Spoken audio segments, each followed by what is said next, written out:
Shashlikka baho beramiz 50 ming so'm. Nosir aka, bilasizlar, taniysizlar. Bir oy oldin Nosir aka bilan Kafe Dostonga borib video qilgandik. To'g'ri Nosir aka? Bizning shu kasbni egasi aka.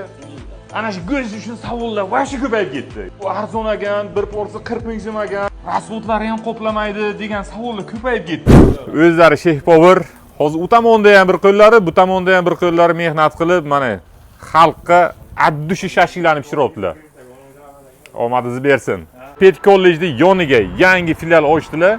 Yana qo'shimchasiga Kafe Dostonda ham borsalar topasizlar ekani, bu yerda ham kelib topasizlar. Undan tashqari mana bu yerda yana qo'shimcha ovqatlari ham bor ekan.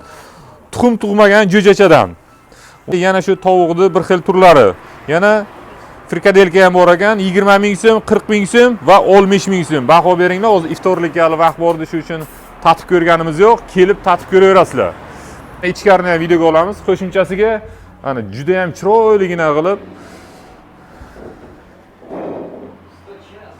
men o'zim havas qildim, lekin omadlarini bersin. Maza qilib oila bilan kelib o'tiradigan joy ekan. Ichkariga ham qo'shimcha zallarni ham qo'yganlar. Xullas, manzilni yana bir bor tushuntiramiz. Sharq Karzinga kelaverishda o'ng qo'lda Pet kollejni oldiga shashlik bir pors 50 ming so'm. Klientlarimiz iftorlikka kelganlar. Hammalaringizni kutib qolamiz.